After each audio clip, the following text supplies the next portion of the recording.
action. Donc tu disais, je dis souvent dans mes stories Instagram que c'est un air de printemps, etc. Les moutons sautent, les agneaux, etc. Et toi ce matin tu me dis... les petits, hein. les agneaux.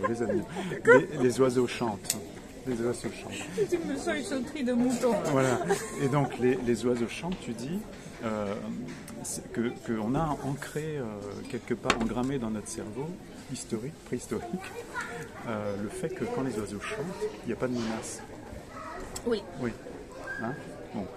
Et tu dis, pour mais toi... c'est une réalité. Voilà. Tu peux en dire... Biosystémique, parce que si les oiseaux chantent, c'est qu'il n'y a pas de phénomène météorologique, il n'y a pas de prédateurs, il n'y a pas de conditions de chaleur ou qui soient... Sinon, ils ne chantent pas, ils se protègent. Vigilance orange, comme voilà. ils sont et donc nous, pas notifiés. En tant qu'humains, on a... Ça s'est étudié par les neurosciences. On a engrammé dans notre système, enfin, que ce soit de perception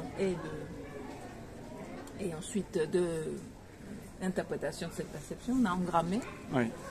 Tout va bien puisque les oiseaux chantent. Voilà, et tu me balances dans la foulée un truc un peu que moi je reçois un peu comme assassin, mais pas que.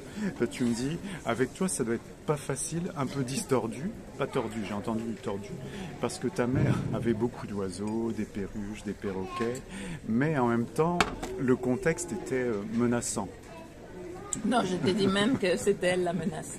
Ah, d'accord, j'ai entendu ça. Et justement... Elle avait réussi à noyer. Pas forcément le poisson, mais les enfants. Les enfants. Les enfants. Enfance. C'est sans parole, c'est ça. Quand l'enfant n'a pas encore la parole. Tu l'engrammes. Voilà, justement. Et donc, ma question c'est, en ce moment, sur mon fil, je suis à essayer de me déprendre du discours de la mère. Parce que bon, c'est, je dis, la première idéologue de notre vie. c'est le maternel, enfin, c'est son bain de langage, etc. La première idéologie. Voilà, la première évangéliste. Et ma question un peu directe, c'est vers toi. C'est toi, comment tu t'es... Le mot est pas juste, déprise, enfin, détaché d'un discours qui serait... maternelle, en sachant que tu es mère aussi. Hein. Oui, bon, c'est tout l'objet de l'analyse. Oui, oui. Puisqu'on arrive à l'analyse dans le discours maternel, l'analyste le sait, oui. Jusqu'à ce qu'il arrive, l'analyste, à entendre autre chose, à t'entendre toi. Tu penses que tu en es... Non, ça me fait penser aussi au volet formation, qu'on assume aussi tous les deux. Hein. Oui. Qui, à chaque fois, on oublie qu'il s'agit de désapprendre pour apprendre. Oui. Oui. Et que tu as le phénomène de Cougar, Dunning ou Dunning-Kruger. Cougar. Dunning-Kruger. Bon, allez, d'accord. Je prononce mal. On vous mettra le truc. On vous mettra la référence. On ne met jamais. Hein. C'est que dès que tu rentres dans une nouvelle étape où tu es persuadé d'abandonner le précédent, l'effet c'est ça. Tu montes, ça monte, la graphique monte. Et donc ça peut être ça. Qu'est-ce qui est illusoire? Ah, j'en ai marre, c'est plus le discours de ma mère. Je suis ailleurs, j'apprends autre chose, je suis avec d'autres gens. J'ai une compétence nouvelle. Voilà. Tchac, c'est une pointe narcissique. Mais c'est une pointe.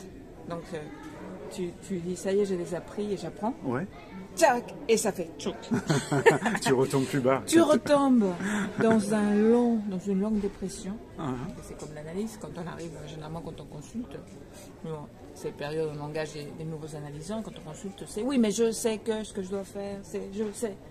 Je connais cette moi, et puis je me suis donné tel objectif, et en coaching encore plus. Hein, parce que, alors l'effet là de Dunning-Kruger, en coaching, il n'y a que ça.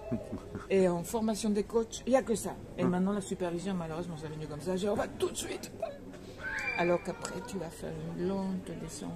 Dans les bas-fonds. Une lente remontée, dans laquelle, de l'autre côté de la courbe, quand ça remonte enfin.